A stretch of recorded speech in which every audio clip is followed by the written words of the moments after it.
Tennessee State makes a groundbreaking move and announces the first ever HBCU Ice Hockey program, and this is a potential game changer. Oh, yeah, it's locked on HBCU. Play my music. You are Locked On HBCU, your daily podcast covering HBCU sports. Part of the Locked On Podcast Network, your team every day.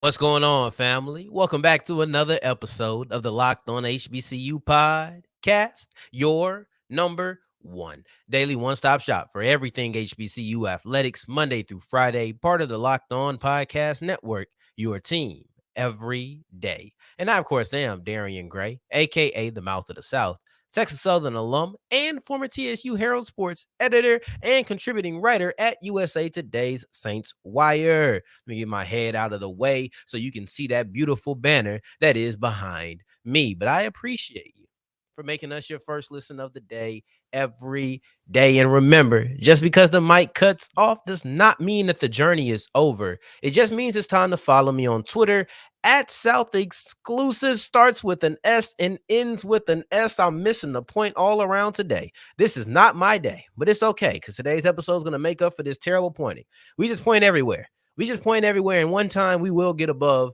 the beautiful graphic, but it starts with an S and it ends with an S. Today's episode starts off with a word from FanDuel. Go visit FanDuel.com/locked on to make every moment more. Today, they are the official sports book of the Locked On Podcast Network.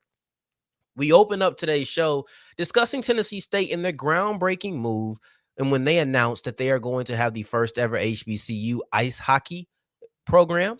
After that, I have a word from my guy Mason Smith, friend of the show and Sports Illustrated writer, about Isaiah Range and his return to Alabama State men's basketball program. And we cap off the show with a little bit of an opinion, and I'll tell you why I tend to look at players who enter the transfer portal, then return to their team a little sideways. I look at them a little funny, but we'll start off with the greatness, the good news, the positivity. And that's the fact that Tennessee State has a potential game changer on their hands, as they just announced in 2024, just a year away, they will be launching their ice hockey program, making them the first HBCU to have an ice hockey program. Now, this is important. Now, first off, I want to say I had a video, but we couldn't get it queued up. We're dealing with a lot of technical difficulties that are kind of putting a strain on me right now, but it's okay. I wasn't able to get the video, but I will have at least a quote for you in a little bit. But you look at the program, it's going to start off with the men's, and then they're going to transition it to the women's as well. Now, I am an admitted hockey novice. I'll admit that straightforward. I am a hockey novice. But to my knowledge, I know that HBCU hockey is unheard of. But women's collegiate hockey, I don't think is that popular either. I don't think that's commonplace. So this is a rarity on top of a rarity that they're trying to pull off. But we'll focus on the men's program for right now because that's actually a thing. Like, it's actually here in 2024. This has been about 3 years in the making. They've partnered with them, and I think that's an important part of their foundation. And here's a quote from Glenda Glover, the president of Tennessee State. She says, and I quote, "Bringing ice hockey to Tennessee State is a part of our continued commitment to provide our students with new opportunities and to broaden new interest in areas where they have traditionally had limited or no access." And that brings me to my first thing that I'm watching, the first aspect that I think is truly a game changer, and that is the demographics of this team. An HBCU having a hockey team, great. But I wonder just how many black athletes will be on this team. Now, I'll be honest, once again, hockey is a sport that I feel like it's often said, all right, that ain't what we do. We don't play hockey. There's sports where you don't see a lot of black people, and black people will say, we're not giving those opportunities. But hockey, I don't even really hear as much interest in hockey. And that's what makes this move extremely fascinating to me, right? I'm not trying to downplay the move. This is the game changing, so just follow me. But because I often hear that's just not what we do, I wonder how many black athletes are going to be playing hockey at Tennessee State. because I know there's black people who play hockey. Like it's not like it's just none. It's just nobody at all. And there's probably a bunch who, like Miss Glover said, have had limited or no access to these areas. But it's something I'll be interested in. And I understand that if it's not a primarily black team, I'm not going to sit here and cry about it. I'm not going to be upset, but I am openly pushing and hoping that it is a primarily black team because I was listening to Joy Taylor a while ago. I had to go find this clip because it came back to my mind, right? People talk about visibility and representation all the time, but this is what Joy Taylor had to say about it. And she said basically, visibility is one thing. You have to see things to know that they're possible. And that was her conversation in relation to like representation and black women in media. But I think that this applies in a bunch of different aspects, specifically here. I think that if you have a primarily black team, you're going to have younger black people who are going to say, we can do that. A large amount of black people on the team will make, oh, black people play hockey. Oh, this is something we do. And then the second thing I think is a potential game changer is do other HBCUs follow suit? That'll be something that I'm interested in seeing. And I think that if you have a hockey team close to you, it might be a little bit easier because, yes, you're going to have some of your alum who tap in. Maybe not as much as in some of your other sports because this is still a rarity, right? This is still not something that is extremely popular in the community, in my opinion.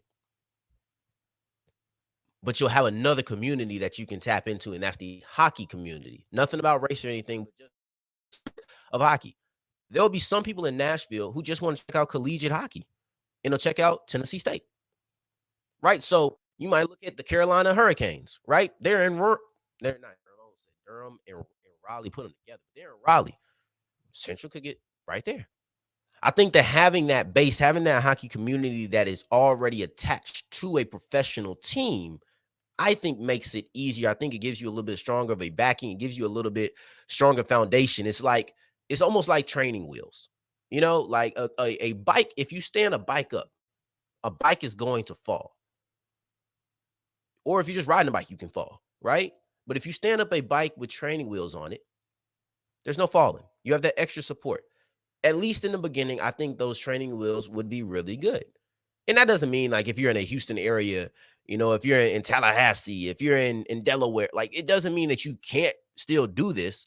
But I just think having a base, a professional team behind you would probably be the best thing in my opinion. But overall, whether you're talking about changing a stigma, creating more opportunities in the HBCU landscape, overall, I think that Tennessee State announcing that their hockey program will start in 2024, so in a year, is a game changer on multiple levels. And I can't wait to see just how this goes. Now, going forward, we'll be discussing Isaiah Range and his decision to come back to Alabama State's men's basketball team with Mason Smith, friend of the show and writer at Sports Illustrated, as we continue with Locked on HBC.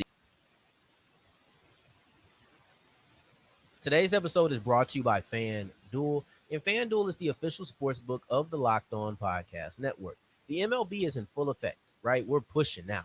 Now we're really pushing with the MLB, and they are kind of the spotlight in the sports world at the moment because everything else is done. Everything else has futures. If you want something more immediate, you have the MLB, and Wimbledon started today.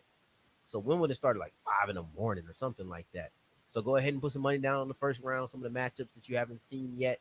Right, let's see what Coco Jones is gonna. Coco Golf. Excuse me, I'm sorry. But let's see what Coco Golf's gonna do. Let's see what these athletes are going to do in Wimbledon this year, and who are you putting your money down on? Because golf just had a pretty good French Open. So let's see if she can continue that momentum. That's just a little bit of news for y'all. Get that to you free of charge. But if I'm wrong, that's cool. You have the no sweat first bet, meaning even if you lose your first bet, you're getting up to $1,000 in free bets. So don't even worry about it. Just go to FanDuel.com/locked on today to make every moment more. Isaiah Range, after a stint in the transfer portal, has decided to return to Alabama State. And I have here with me Mason Smith, Alabama State alum, which I just recently found out, and writer for Sports Illustrated. Is his return a move that you thought was possible, or was it something that was a little bit more surprising for you? I always feel like it was possible that he may return. I started to worry as the days and weeks went on, and I really started to worry when Jordan O'Neal, the team's leading rebounder, also entered the transfer portal, ultimately ended up at Jackson State.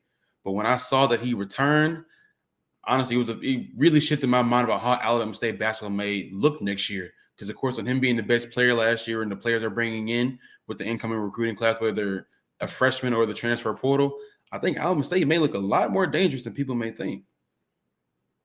So if we get to projecting and predict what's going to happen, how does how does Alabama State look in 2023 with Isaiah Range as opposed to how they would have looked without him? I think the best thing I want to focus on now is how they looked maybe potentially without him. They were bringing four guys that I wanted to highlight. You had C.J. Hines, who was an NAIA All-American, who scored over 20 points a game, was a Conference Player of the Year. You had an Indian River guard, Micah Octave, stands about 6'5", scored about 15 points a game. And then you had two Power 5 transfers. You had Deontay Bass from Georgetown and Tadarius Jacobs from Memphis.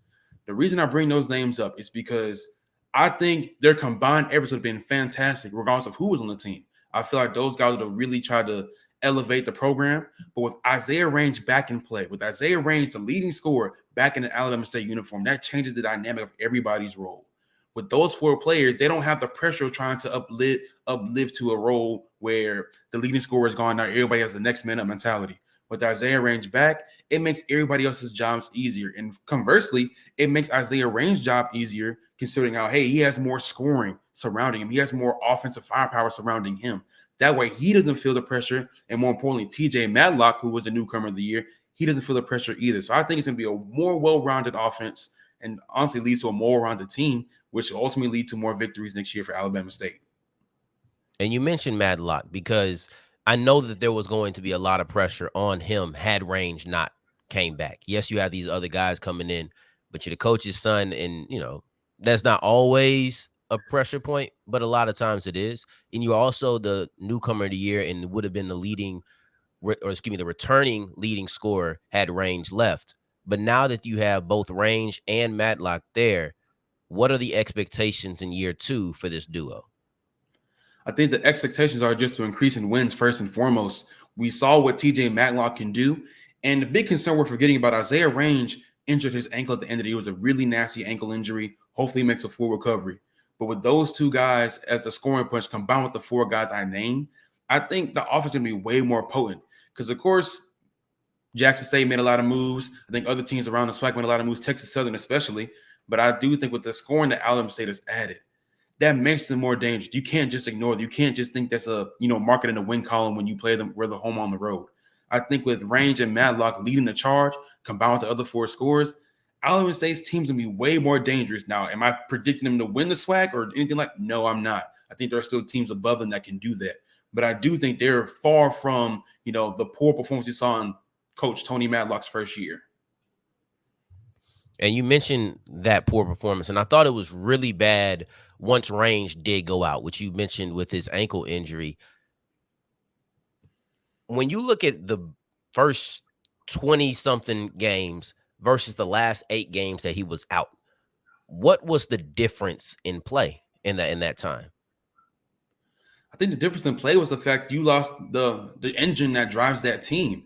Also, there were other talented guys, TJ Matlock and other guys that are escaping my mind right now. But the team continued to fight, and that's something that you can be proud of. But when you're fighting on the edge of a SWAC tournament appearance where you had to be at least the 8th seed to get in, and you lose your leading scorer, it's honestly kind of deflating. And even if you continue to compete, losing the scoring punch that Range brought can sometimes be too much to overcome. Only 2 people averaged in double figures last year for state, which was Range and Matlock. Now you just lost your leading scorer and leaving pressure up to Matlock and everybody else to take a next man up mentality.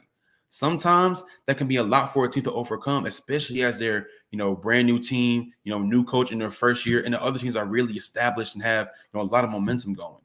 So I do think that's something to really consider as far as to why ASU basketball, I won't say sputtered at the end, but just couldn't overcome the injury of Isaiah Range. And you mentioned how they're more equipped to deal with that. If one were to go down, you have a multitude of people there. When you're looking at the amount of weight or when you're looking at how important, I'll say it that way, that Isaiah Range was last year, do you think that he'll be able to perform better this year without having so much weight placed upon him? Or is that something that's not really a factor in what you think his game will be? Absolutely. I think he's shaping up to be a much better performer this coming season than last season. I think he's already pretty good. And honestly, I wouldn't be surprised if Isaiah Range is a preseason all-SWAC selection. I think he has those kinds of numbers, especially being a returner. But when you have that scoring punch to support you, it allows you to kind of play more freely. You don't thinking about the pressures of, oh, I gotta score because I'm one of the main guys on the team. People are relying on me to do the best that I can. You still want to do the best that you can, but there's others scoring behind you. Okay, if I'm not on today, the next guy has my back. Tony has my back. CJ has my back. Bass has my back. Jacobs has my back. And the one thing about Bass and Jacobs, those two Power 5 transfers, they didn't play much of their previous schools. So you really don't know what you're getting in terms of unknown commodities, but they prove to be the value that they potentially can add. That's 2, 3, 4, 5 scores that can all, take over for a game or for a period or for a stretch where Isaiah Range doesn't need to. And then when it comes down to crunch time, who can you go to? Your leading scorer, the guy that's brought it home for you time and time again last year. So I think Isaiah Range is shaping up for a better overall campaign next season for Alabama State.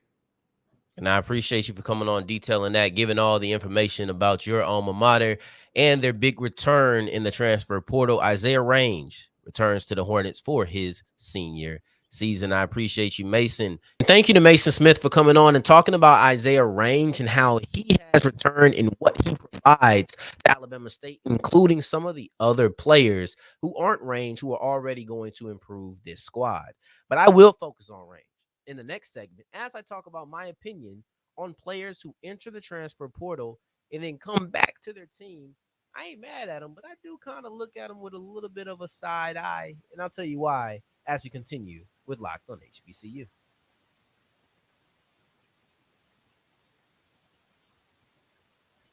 And as we're wrapping up today's episode of Locked on HBCU, I appreciate you for making us your first listen of the day, every day, making it all the way to segment 3. And I thank you 2 times for that. Thank you, real. Now, we've heard what Mason Smith had to say about what Isaiah Range brings back to the table. And I can tell you this, every person who returns from the transfer portal, everybody's always excited about it. Me too. I'm not going to take myself out of that. But I do look at these players a little bit sideways, and I'll tell you why. I just want to know, why didn't you leave? Now, most people on the inside will have that information, so I'm not expecting them to look there.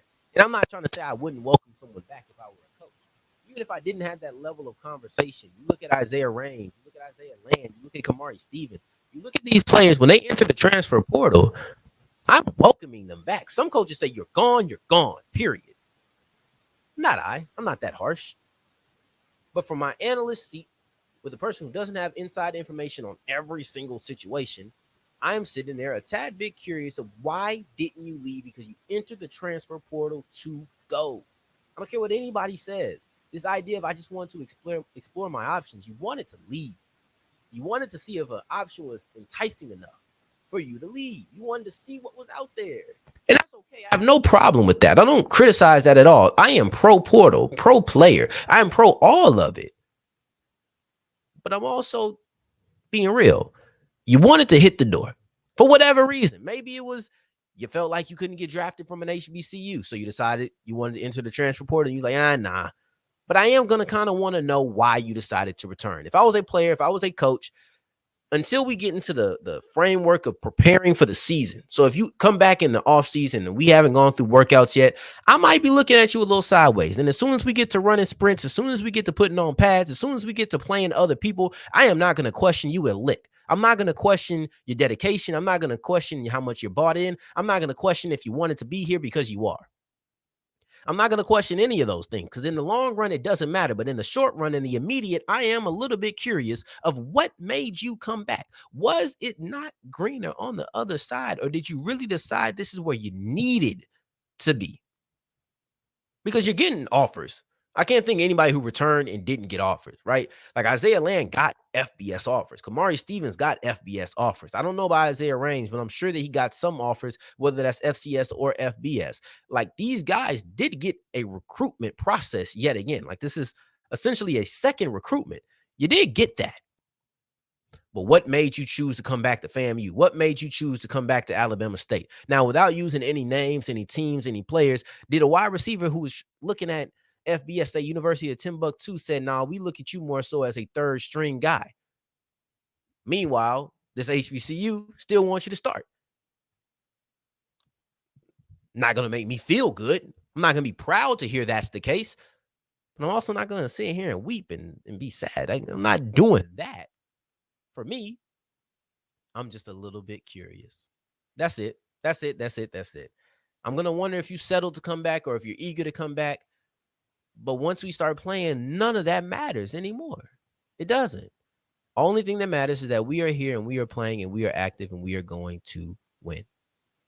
We have a common goal. Once you're here, once you put on that helmet, once you strap up them shoes, once you get on the court, like, it doesn't matter. So I don't want it to get confused. I think sometimes when we get in the comment sections, we're like, why does it even matter? It doesn't. It doesn't. But guess what? It doesn't need to matter for me to want to know. Is that so hard to understand? It doesn't need to matter for me to want to know. That's it. Curiosity. You're curious about unimportant stuff all the time. Maybe this is just mine. I don't know. Maybe I'm just talking. But anyway, I will look at the positive side of it. Because this is an unexpected move. I never expected. We talk about lower levels always becoming like JUCOs. So we just expect people to leave. No way did I think Isaiah Land was coming back. Didn't think Mark Stevens was coming back. Didn't think Isaiah Reigns was coming back. When players enter the transfer portal, I don't only speak about them as if they're no longer part of the team. I speak about them like they're leaving for sure. One comment when I was talking about Stevens returning, he said, or she said, I don't know. Basically, did they really leave? Interesting question, person who I can't remember. Technically, no. But I always, and I think most people always say returned. Because it's like you left. It's like you already stepped away and then decided, never mind. The positive side of it is this.